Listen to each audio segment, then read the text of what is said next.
जैसे मतलब ऐसे लग रहा है कि जैसे डेंस एनर्जी, लिक्विड स्टेट नहीं, that's not liquid state, like cloudy, like gaseous state, that type of energy they are feeling all over the body. And first time मैंने मतलब चक्रा को इतनी मतलब energetically all the chakras I feel first time. सारे चक्र जागृत So होगा। very strong. भाई देखो ऐसा Hmm. है, जब ब्रह्मा जी खुद ही हर चीज बना रहे हैं, जी. सही देवता का आवाहन करना, Hmm. सही प्रक्रिया का आवाहन करना, वो वो बहुत क्रिटिकल होता है। हमारे यहाँ वेद पुराण में इतने सारे, वेद पुराण तंत्र सब जगह इतना सारा मटेरियल है, और हम उसको देख नहीं Hmm. रहे। जी. अब ये तो मेडिटेशन आपने करा, ये बन गया यूट्यूब पर, ठीक है, अभी इसका एक पार्ट हुआ है, अभी ब्रह्म ज्ञान वाला पार्ट बचा हुआ है, तो मैंने कहा पता नहीं बहुत ज्यादा एनर्जी ना हो जाए, तो इस चक्कर में जो है पूरा नहीं करा उसको, पूरा हम सेकंड पार्ट में करेंगे जब भी करेंगे। जी. पहले मैं एक बीज मंत्र ही बोलना चाह रहा था, फिर दूसरे के लिए बात आई, मतलब एक इनर गाइडेंस मिलती रही कि इस पूरी प्रक्रिया को पूरा कर दे। तो मैंने कहा अच्छा चलो कोई बात नहीं, मैं कर देता। तो मैं फिर अभी उठा, वो रजिस्टर लेकर आया। तो ये अकेले ऐसा नहीं कि आपके अंदर ये वाली एनर्जी आई, जब ये वीडियो चलेगी, जो कोई भी इस प्रक्रिया को करना शुरू करेगा, उसके अंदर गायत्री महामृत्युंजय जागृत हो जाएंगे। जब ब्रीदिंग भी गायत्री मतलब महामृत्युंजय, बहुत ही क्लीन है यार, जैसे बोलिए बोलिए बोलिए। ब्रीदिंग ऐसा फील हो रहा है कि मतलब the purest the cleanest air जैसे मैं ब्रीथ कर रही हूँ, पूरा क्लियर है, मतलब पाथवे पूरा ब्लॉकेज है। हाँ, तो तो जब ये एनर्जी कोई भी व्यक्ति के अंदर जाएगी, अगर वो बिल्कुल एक पवित्र भाव के तौर पे उसको अपने अंदर इन्वोक करेगा, तो वो काम करेगा ही करेगा।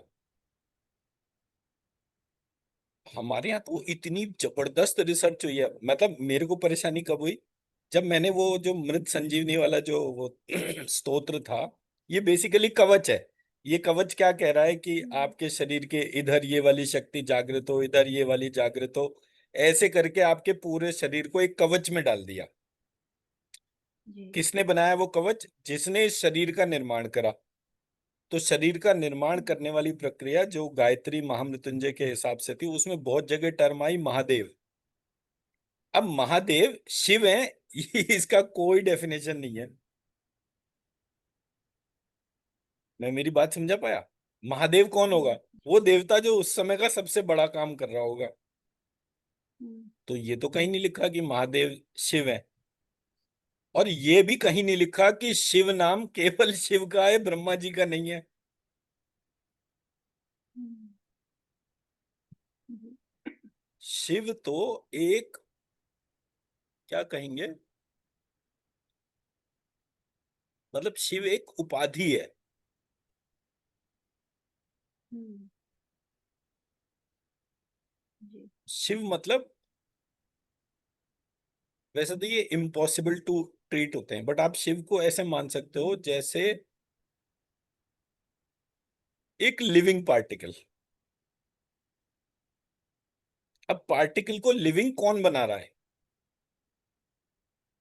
मैं और आप हम्म. एक लिविंग पार्टिकल है। तो मैं और जी. आप अगर एक लिविंग पार्टिकल हैं, तो हमारे अंदर लाइफ कौन डाल रहा है? कोई कहेगा शिव डाल रहा है, कोई कह रहा है ब्रह्मा डाल रहा है, कोई कह रहा है विष्णु डाल रहा है, कोई कह रहा है महालक्ष्मी डाल रही है, कोई कह रहा है माँ सरस्वती डाल रही है। किसी को पता तो है ही नहीं। कोई ऐसी अथॉरिटी हो कि जो ये बोले मेरे सामने हम्म. बैठ के कि देखो मैं तुम्हें बता रहा हूं ये यही है, पर वो अथॉरिटी कहाँ है? और अथॉरिटी वाले लोग जो होते हैं ना, वो कभी प्रकट ही नहीं होते, वो हमेशा दूसरे के अंदर से ही बोलते हैं। हम्म. जिनको अथॉरिटी मिली है, वो हमेशा, मतलब हम्म. ये वाली पूरी प्रक्रिया मैं बोलूं, इसके ट्रांसलेशन, इसका थॉट प्रोसेस, ये देखो ये मैंने करके दिखाया, कद्दू नहीं करा मैंने। मुझे पता भी नहीं चलता, मतलब एक एक लाइन बोलने पर मुझे अगली लाइन बोलनी है नहीं बोलनी, इसके डायरेक्टिव भी अंदर से आ रहे हैं।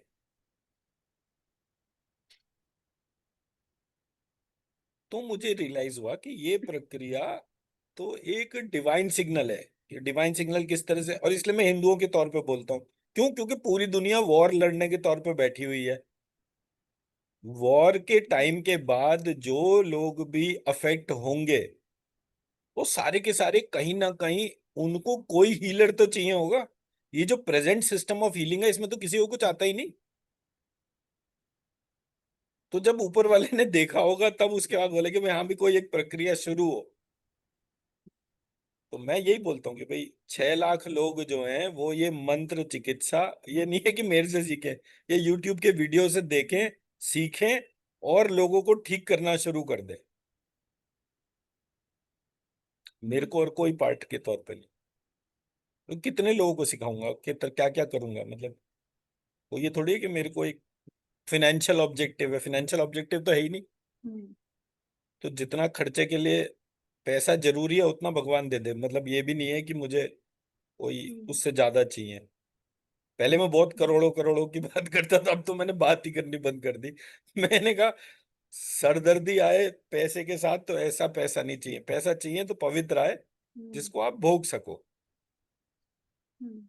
अब बीमारी आ जाए, ये आ जाए, वो हो जाए, तो बड़ा डिस्टर्बिंग हम्म। होता है। तो इसलिए सो कहने का मकसद ये है कि अभी हमारे को एक पार्ट और करना है, बट आई डोंट थिंक कि हम आज कर पाएंगे, उसे कल करेंगे। उसमें सेम प्रोसेस को करेंगे रिपीट, और उसके साथ हम्म। अग्नि पुराण ब्रह्म ज्ञान के चैप्टर करेंगे। तो और रात को आप सोने से पहले वो गायत्री महामृत्युंजय का मैंने जो यूट्यूब का वीडियो जो हम्म। शेयर करा है, हम्म। उसको आप कर लीजिएगा। तो उससे और इनर क्लैरिटी होती जाएगी। तो गायत्री महामृत्युंजय में मैंने काफी दिन काम करा था, तो मेरे ख्याल से शायद पूरी प्लेलिस्ट ही होगी उसकी, देखना पड़ेगा मुझे। बट वो बड़ा इंटरेस्टिंग था, बहुत इंटरेस्टिंग।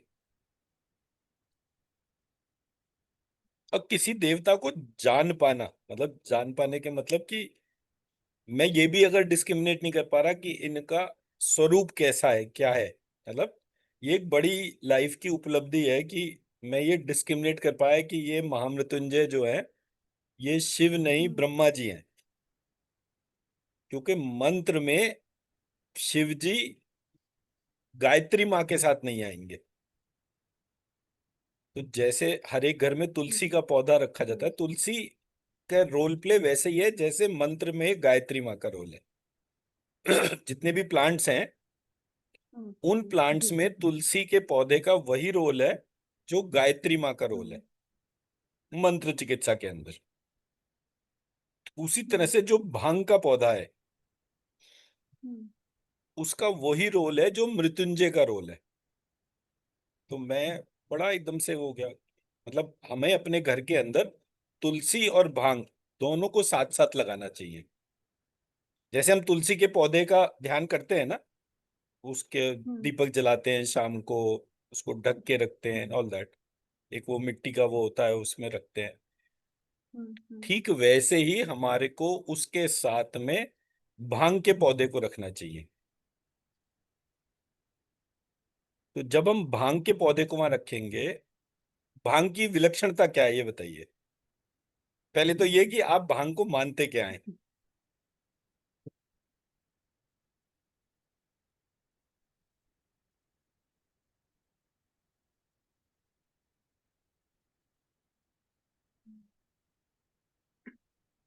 बताइए।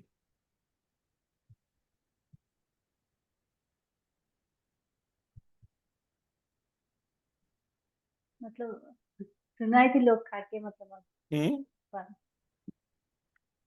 मतलब कि खा के उस वो तो शिव जी से पूजा होता है। मतलब नहीं सिंपल नहीं भाषा में बोलें तो अच्छा। भांग का पौधा नशे के सामग्री के तौर पे माना जाता है। एक प्रकार का नशा होता है। बट भांग के पौधे में उसके नशे में एक विलक्षण पार्ट है। वो विलक्षणता क्या है? हम्म। भांग का पौधा, उसका जब आप अर्क लेते हैं, तो वो आपकी भूख को जागृत करता है। हम्म। कोई भी नशा ऐसा नहीं है जिसको खाने से आपकी भूख जागृत हो। अब आप सोचिए कि आप अपने बच्चों को पहलवान बनाना चाहते हैं, और उनके अंदर भूख ही ना हो, वो 2 रोटी खाने में ही रो पड़े। तो इस कारण से सारे पौधों में जब ढूंढा गया तो भांग का एकमात्र पौधा ऐसा था जो भूख को जागृत करता था। और भांग के पौधे की पहचान भी मुश्किल से होती है, क्योंकि भांग और गांजा ऑलमोस्ट देखने में एक जैसे होते हैं। गांजा में ये गुण नहीं होता, भांग के पौधे के अंदर होता है।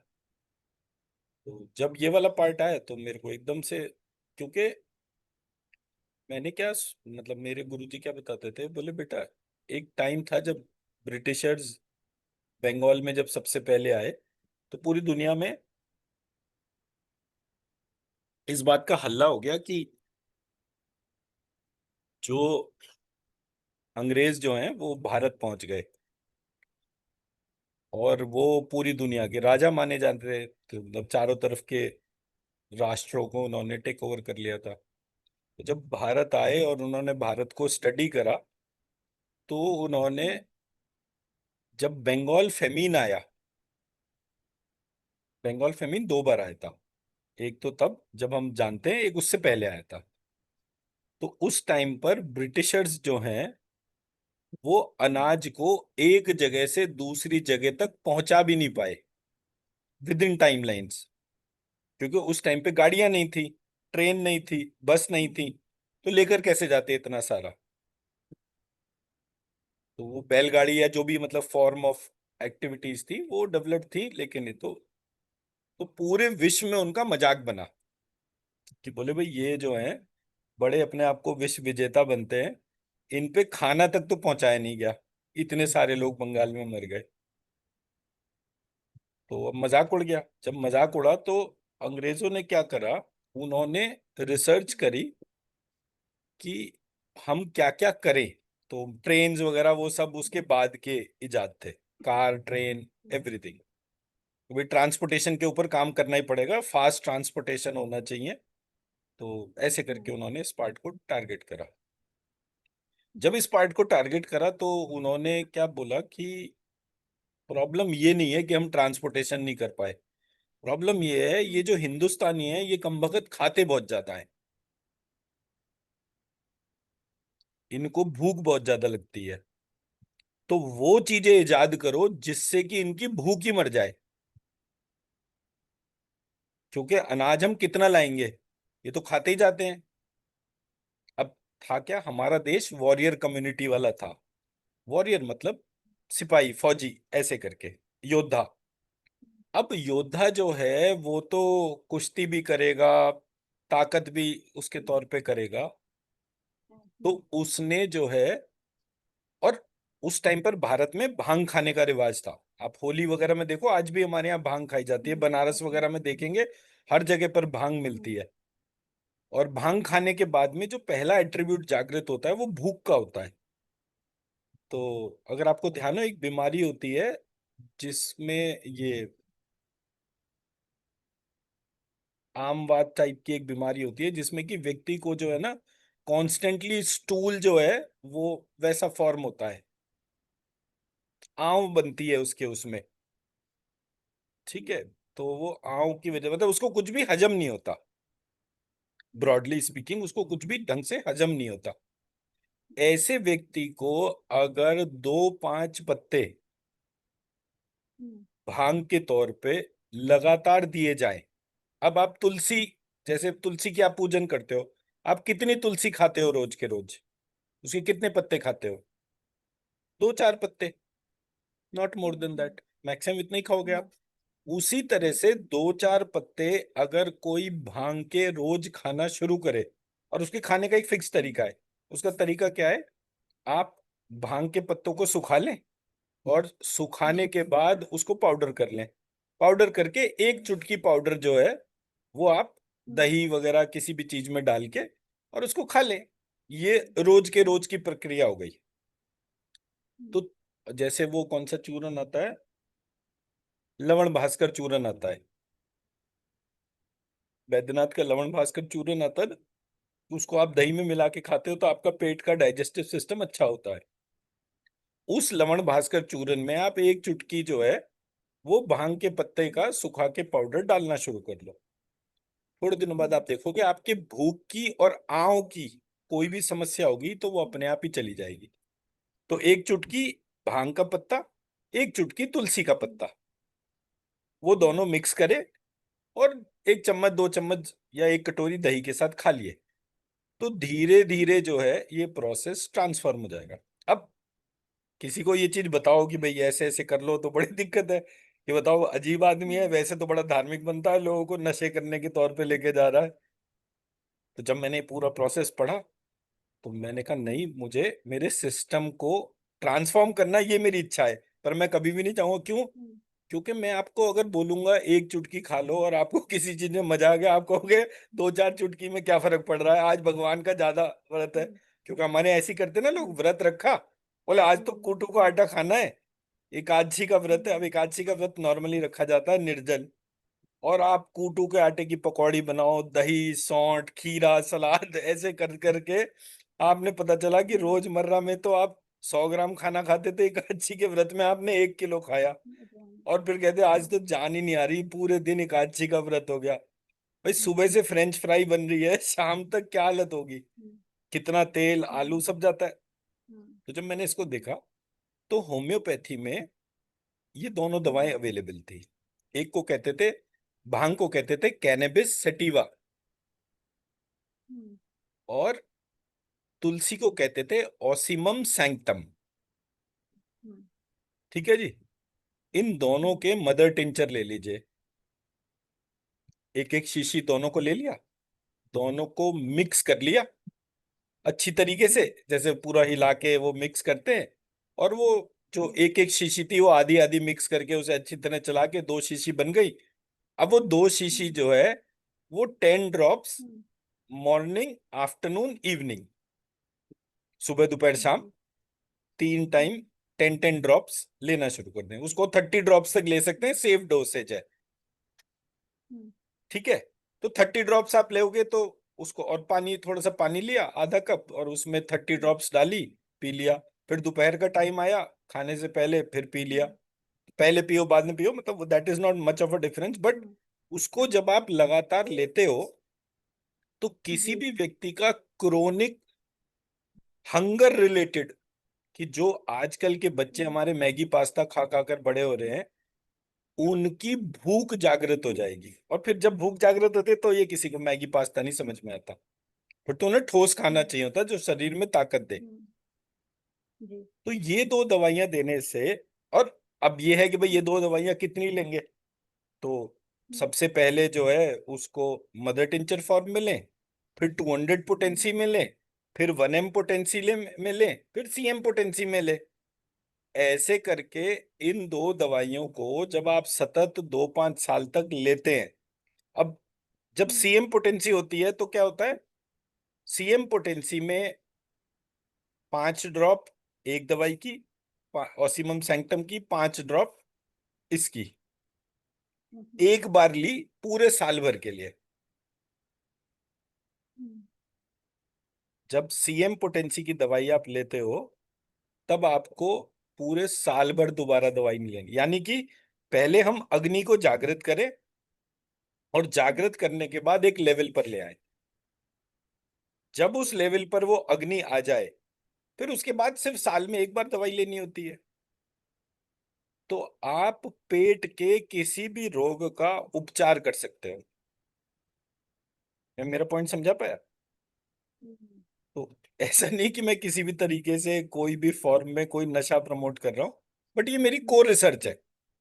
और ये दो दवाइयां कॉम्बिनेशन के रूप में ली जाएंगी, ये आज तक किसी होम्योपैथ ने नहीं कहा। और ये मैंने ढूंढा क्यों? क्योंकि एंड ऑफ द डे जो सबसे बड़ा प्रॉब्लम था, डायबिटीज, मधुमेह जो है, उसमें कोई भी दवाई ऐसी नहीं है जो इंसुलिन या पैनक्रियास को डायरेक्टली एनर्जी दे दे। पैनक्रियास का काम क्या है? इंसुलिन प्रोड्यूस करना। इंसुलिन प्रोड्यूस करने के लिए कोई ना कोई एक एनर्जी गैप है जिसकी वजह से वो नहीं कर रहे। केवल ये दो दवाइयों का जो कॉम्बिनेशन, मैं वैसे टोटल 18 दवाइयों के तौर पर बोलता हूँ कि किसी भी व्यक्ति को अगर डायबिटीज का प्रॉब्लम है तो एक 18 दवाइयों का मैंने कॉम्बिनेशन बनाया, और वो कॉम्बिनेशन में मतलब वो फॉर्मूला ही शेयर कर देता हूँ। आप जानो, आपका काम जाने, मुझे नहीं उसके तौर पर, बट मेरे हिसाब से ये दवाइयां लेने से आपका कितना भी क्रोनिक डायबिटीज है, टाइप 1 डायबिटीज है, वो भी ठीक हो जाएगा। So nothing to worry on that aspect. अब नॉर्मल प्रोसेस में क्या होता है, आप किसी भी व्यक्ति को बोलो जो एलोपैथी है उसे, नहीं नहीं, कैसे पेनक्रिया, और डायबिटीज का मतलब ये आदमी के पेनक्रियास का मर जाना है। अरे भाई, कैसे मर सकता है पेनक्रियास? कोई शरीर का अंग मरने के हिसाब से बना ही नहीं। एफिशिएंसी नॉन एफिशिएंसी वो एक पार्ट हो सकता है। तो जब मैंने पहली बार गायत्री महामृत्युंजय का ध्यान करा, तो आप ऐसे में सोचो ना कि आप जो है अकेले पापा के हिसाब से देख रहे हो, एक दिन पापा के पास में मम्मी आ गई, तो पापा की खुशी कितनी ज्यादा होगी। अब शिव जी को अगर आप देखो कि भाई उन्हें पता चला कि भाई सती मां नहीं रही, तो वो जो है वो बिल्कुल पागलों की तरह इधर से उधर भटकते ही रहे। ऐसा डिस्क्रिप्शन दे रखा है। अब जब पार्वती जी आ गई, तो शिव जी का क्या उत्साह, कितनी खुशी, वो सारा कुछ आ गया। तो जब उतना खुश शिव स्वयं हो, तो आपको कितने आशीर्वाद दे सकता है।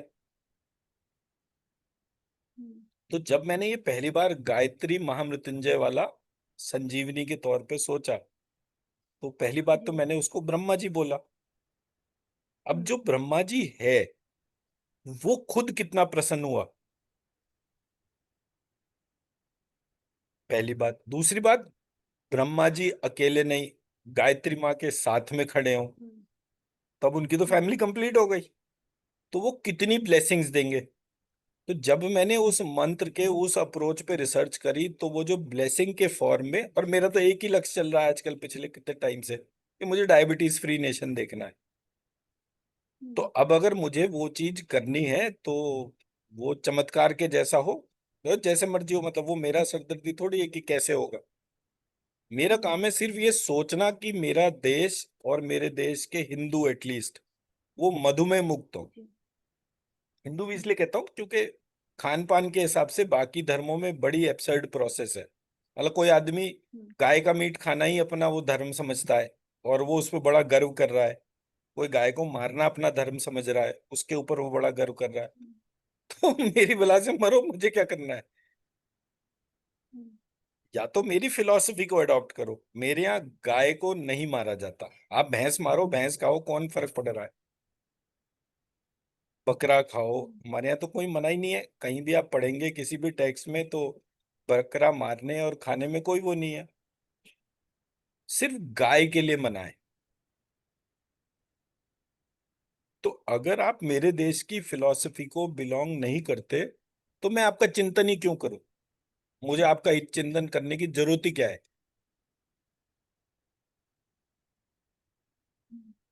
तो इसलिए मैं तो मतलब I am being very blunt in the process. मुझे कोई फर्क नहीं पड़ता मेरा क्या चीज के हिसाब से कोई क्या कर रहा है, उससे मेरा क्या मतलब है। मेरा काम है मेरी सुरक्षा को देखना। मेरी सुरक्षा मतलब मैं कौन हूँ, हिंदू हूँ। तो जितने भी हिंदू पूरे विश्व में हैं, 115 करोड़ हिंदू हैं, मैं उन सबकी सुरक्षा के लिए उत्तरदायी हूँ। उनकी शिक्षा दीक्षा, उनके मंत्र, उनकी एजुकेशन, उनके हर एस्पेक्ट की सुरक्षा की जिम्मेदारी मेरी है, ऐसा मैं सोचता हूँ। क्योंकि धीरे धीरे अगर कम होते चले गए, तो मैं भी तो खत्म होऊंगा ना एक दिन फिर। कल को मेरे यहाँ भी रॉयट्स होंगे। मेरे मतलब मैं तो पैदा ही ऐसे शहर में हुआ हूँ जहाँ बचपन से मैंने रॉयट्स देखे हैं, क्योंकि मेरठ से ज्यादा दंगे मैं नहीं समझता किसी भी शहर में हुए होंगे आज तक। हमने बचपन से दंगे देखे हैं, और हमारे पिताजी ने भी बचपन से दंगे देखे थे इसी शहर के हिसाब से। तो मेरे पिताजी 80 वर्ष की मतलब 83 वर्ष की आयु में गए, तो उतना पुराना इतिहास तो है ही है। उससे पहले मेरे ताऊ जी तो मतलब एक मेरठ शहर का एक इतिहास था जिसमें कि दंगे वगैरह हमने बचपन से देखे। कभी कौन मरता था, कभी कौन मरता था, बट लड़ाई तो होती थी। तो अगर कोई व्यक्ति लड़ाई कर रहा है, तो उसका मतलब कहीं ना कहीं उसी में प्रॉब्लम होगी।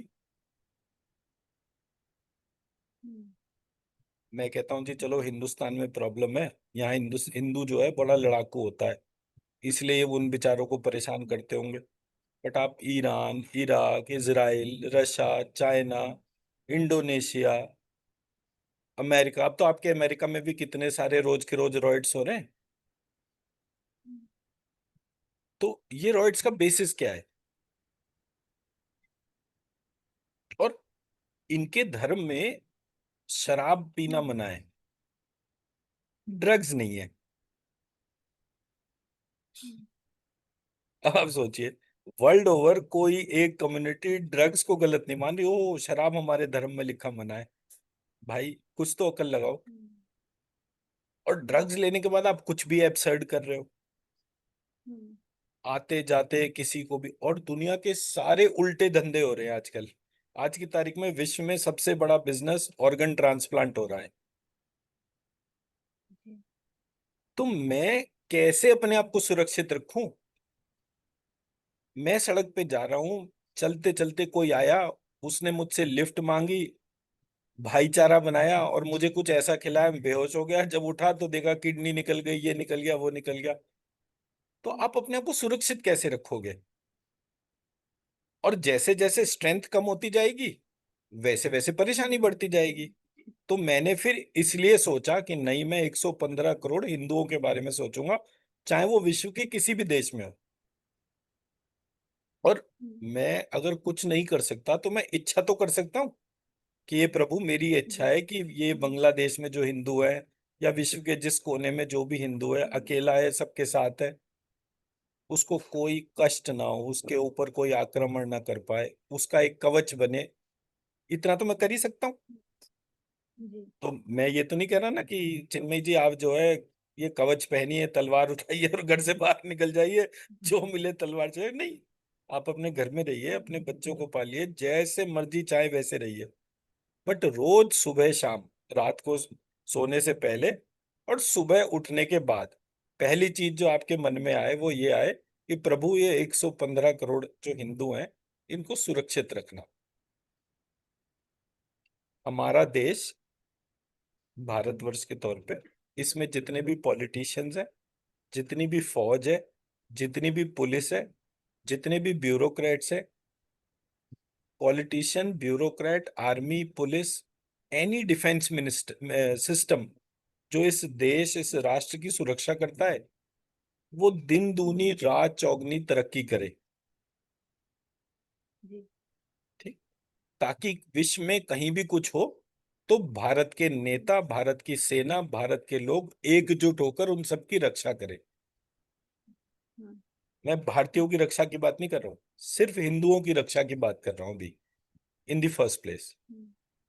पहला पार्ट। दूसरा पार्ट, इनकी रक्षा चार एस्पेक्ट पे होनी चाहिए। चार एस्पेक्ट कौन से?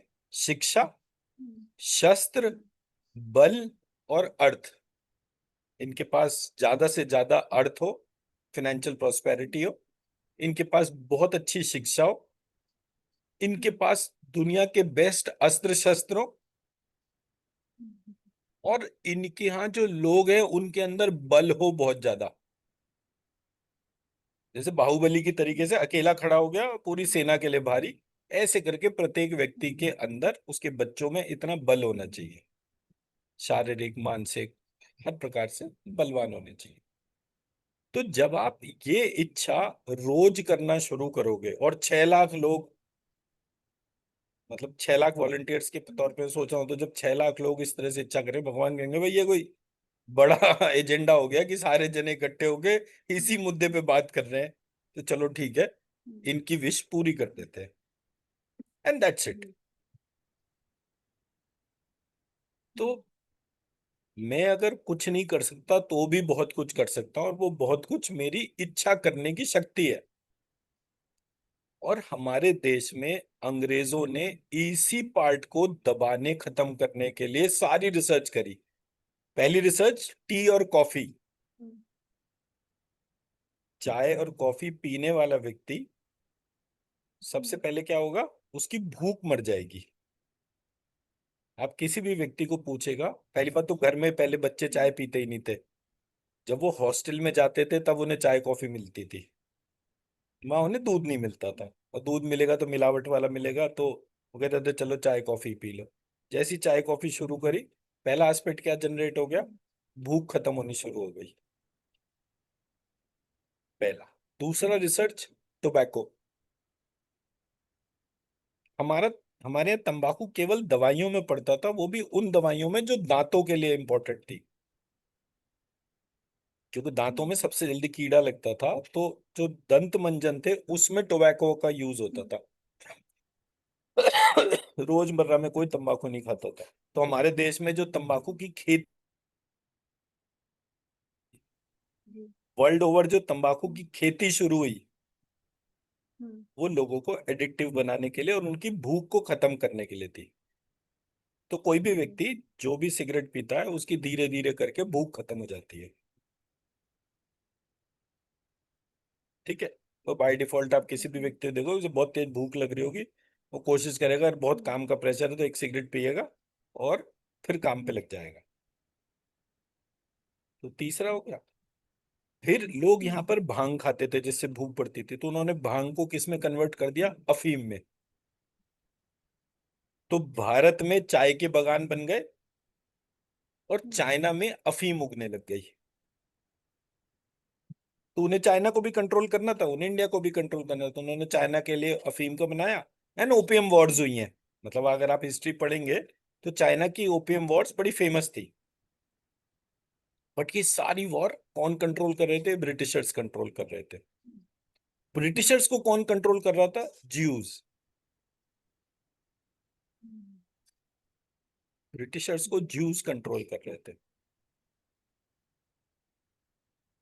तो जब मैंने इस प्रोसेस में चीजों को देखना शुरू करा, तो मैंने क्वेश्चन करे, पहला क्वेश्चन, हम्म। भाई इनके यहाँ ना एक कृष्ण भगवान है, वो भगवान कैसे बना पता है तुम्हारे को? बोले नहीं।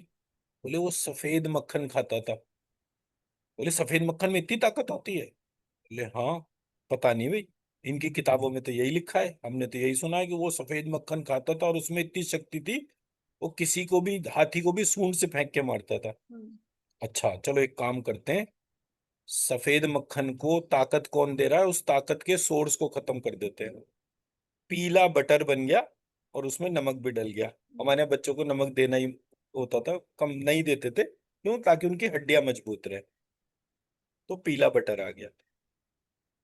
भाई इनकी देसी गाय जो है, उसके दूध में कोई रहस्य है, वो इनको निरोगी बनाता है, वो रोगी नहीं बनाता। अच्छा चलो इसका क्या काट निकाला जाए? बोले गाय को जर्सी कर देते हैं।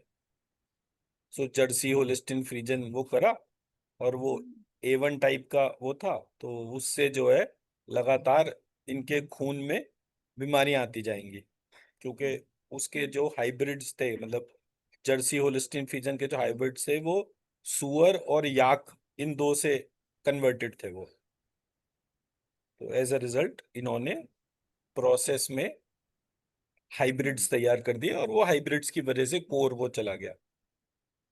हम्म। फिर इन्होंने घोड़ों को खत्म करा, क्योंकि गाड़ियां बेचनी थी, तो जी। घोड़े खत्म करे। अब घोड़े में क्या होता है कि जब आप घोड़े के ऊपर बैठ गए, मतलब हम्म। हॉर्स राइडिंग करने वाला व्यक्ति जो है, उसकी पेल्विक मसल्स हम्म। बहुत स्ट्रांग हो जाती हैं। हम्म। वो खत्म कर दिया। फिर उसके हम्म। बाद जो है उन्होंने क्या करा था, दूध हो गया, जर्सी गाय हो गई, चाय कॉफी हो गई, अफीम हो गई, एंड एजुकेशन, प्योर एजुकेशन की जो हमारे हम्म। यहाँ गुरुकुल कह के जो बात करी जाती थी, मतलब हमारे जो देवी देवता पूजा पद्धति, ये जो कुछ भी था, धीरे धीरे सब हम्म। चीजों को डिस्टॉर्ट कर दिया। हम्म। तो आप जो भी एस्पेक्ट देखेंगे, उसको प्रमोट करना ही बंद करवा दिया। हमारे यहाँ वेद पढ़े जाते थे, वेद पढ़ा जाता था, ऋग्वेद पढ़ा जाता था, धनुर्वेद पढ़ा जाता था। हाँ, धनुर्वेद कुछ नहीं होता है, ऋग्वेद होता है, दुनिया का सबसे विद्वान ऋग्वेद। ऋग्वेद ऋग्वेद करते करते इन्होंने ये स्थिति कर दी कि धनुर्वेद इस देश से लुप्त हो गया। आज मेरे देश में, जिस देश में कृष्ण अर्जुन राम लक्ष्मण जैसे योद्धा थे, मेरे देश में से धनुर्विद्या चली गई।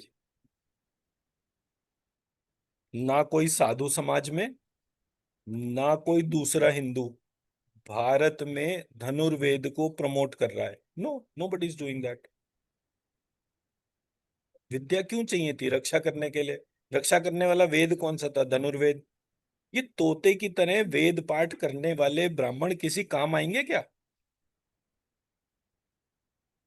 सोमनाथ अपने आप में एक ऐसा लिटरेचर है जो बताता है कि ये जो वेद पाठ करने वाले ब्राह्मण है किसी काम के नहीं है, जब तक कि वो धनुर्वेद का पाठ ना करे, जब तक कि वो धनुर्विद्या को जागृत ना करे, जब तक कि वो प्रत्येक बच्चे को धनुष बाण चलाने वाले हाथ जो है वो लोहे के हो जाते हैं। हम्म, हम्म, तो जब मैं अपने देश के बच्चों को धनुर्वेद पढ़ा ही नहीं रहा, तो मेरे देश से हम्म, धनुर्वेद गायब हो गया। और मेरे यहाँ धनुष बाण चलाने की ताकत कितनी थी, वो राम के टेक्स्ट को पढ़ के पता चलता है कि आप एक साथ 7 ताड़ के पेड़ों को बींद सकते हो। दुनिया की कोई लेजर नहीं बींद सकती 7 ताड़ के पेड़ों को एक साथ। तो कितनी पावर एक एक बच्चे के अंदर जनरेट हो सकती थी, वो खत्म कर दी। हम्म, तो धनुर्वेद के साथ इस देश से इंजीनियरिंग, आर्चरी, पावर, वेलोर, ये सब खत्म हो गया। अब आप सोचिए कि अंग्रेज क्या, कोई भी दुनिया का देश भारत में आए। अब ये तो आजकल एक नया युग आ गया जो बम पटाखों के हिसाब से काम कर रहा है। आप जीपीएस से वो कर रहे हो। मेरे जैसे हम्म, आदमी के एक दफे दिमाग में आ गया कि हाँ भाई मुझे इन सबको नष्ट करना है, तो मैं तो एक ऐसा सॉफ्टवेयर सिस्टम डिजाइन करूंगा, उसको जो है किसी भी रॉकेट से अंतरिक्ष में भेजूंगा और मैं इनकी सारी सैटेलाइट तोड़ दूंगा। अब बताओ कौन सा किसका रॉकेट चल रहा है? कुछ भी नहीं चल सकता। और आप देखना अगर रशा को बुद्धि आ गई तो वो सबसे पहले इलॉन मस्क की सारे सैटेलाइट्स को खत्म करेगा। और वो नहीं करेगा तो भी मैं इच्छा करूंगा कि बार बार इस बात की कि पुतिन को ये अकल आए कि वो इलॉन मस्क की सारी जितने भी सैटेलाइट्स हैं उन सबको खत्म कर दे। या इलॉन मस्क जैसे जितने भी लोग एक साथ हैं, वो हम्म, जितनी भी सैटेलाइट हम्म, स्पेस में है वो सारी नष्ट हो जाए। तो मेरे को इच्छा करनी है, मैं इच्छा कर लूंगा, मुझे क्या फर्क पड़ता है। But the point which I am trying to highlight is, किसी ने बहुत सोच समझ करके मेरे देश से दुश्मनी ठानी, मेरे मंत्रों के साथ छेड़छाड़ करी हर।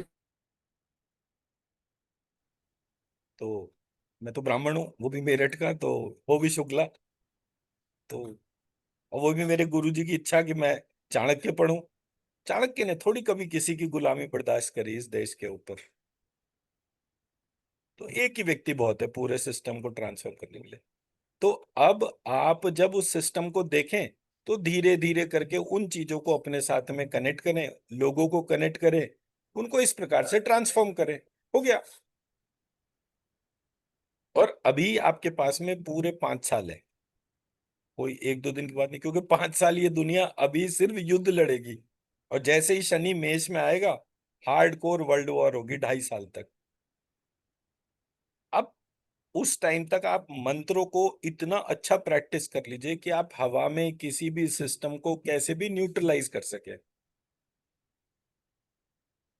तो जितना ज्यादा आप इसमें पार्टिसिपेट करेंगे, और विद द इंटेंशन कि 115 करोड़ हिंदू बचे, ये जिसने लड़ना है और जिसने मरना है। भारत तो कहीं युद्ध लड़ने जा नहीं रहा। कोई भारत से युद्ध लड़ने आएगा तो उसको घर में घुस के मारा जाए, चाहे वो चाइना हो चाहे कोई भी हो, डजेंट मैटर। बट चाइना कभी इस बात की हिम्मत नहीं करेगा कि भारत में घुस के युद्ध करे। वो पुराने वाले नेता थे, वो मर गए सारे के सारे। तो अपने अंदर उस मंत्र शक्ति को इस तरह से धारण करिए कि ये मृत संजीवनी, अमृत संजीवन जो विद्या के तौर पे आज आपके भीतर जागृत हुई है, इसको प्रत्येक महिला के अंदर जागृत कर दें आप, ताकि प्रत्येक महिला इन्हीं अमृत वाले गुणों को धारण करके जो भी हमारे देश में प्रेजेंट और भविष्य के बच्चे हैं वो उस अमृत के हम्म, साथ में ही पैदा हो। हम्म, बस हो गया। हमें हल्क क्यों चाहिए? हल्क तो एक एबनॉर्मल मॉडल है। हमें तो बच्चे चाहिए जो स्ट्रांग हो। वो गुस्सा क्यों आए कि मेरे अंदर वो गामा रेडिएशन का कोई इम्पैक्ट हो, कौन सा गामा, क्या चीज। मेरे अंदर शक्ति होनी चाहिए और वो इतनी बढ़ जाए कि मैं एक टैंक को भी मुक्के से मार के गिरा सकूं।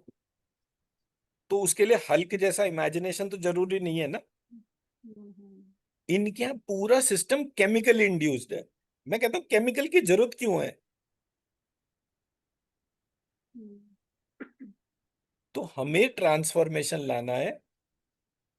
और हम्म, मतलब मैं आज इस टॉपिक पे इसलिए बोला बिकॉज ऑलरेडी जो महामृत्युंजय गायत्री आपके भीतर एक्टिव हो गए। तो जब आप मेडिटेशन को करोगे, जो ये यूट्यूब पर है मेरा, उस मेडिटेशन को जब आप करोगे तो आपके पास में बहुत पॉजिटिव थॉट्स होने चाहिए। आपको कोई भी कॉन्स्पिरेसी हो क्लियरली पता चलनी चाहिए। जब वो उतना पार्ट पता चल जाएगा तो वो ट्रांसफॉर्मेशन खत्म। मैं मेरी बात समझा पाया। सो ये पार्ट है। तो जब आप मेडिटेट करें तो उन 115 करोड़ हिंदुओं का, उनकी सुरक्षा का, उनकी शक्ति का, और उनको रोग मुक्त करने के हिसाब से इस बात को सोचिए। हो गया, बस इतना ही पार्ट है। ठीक है जी।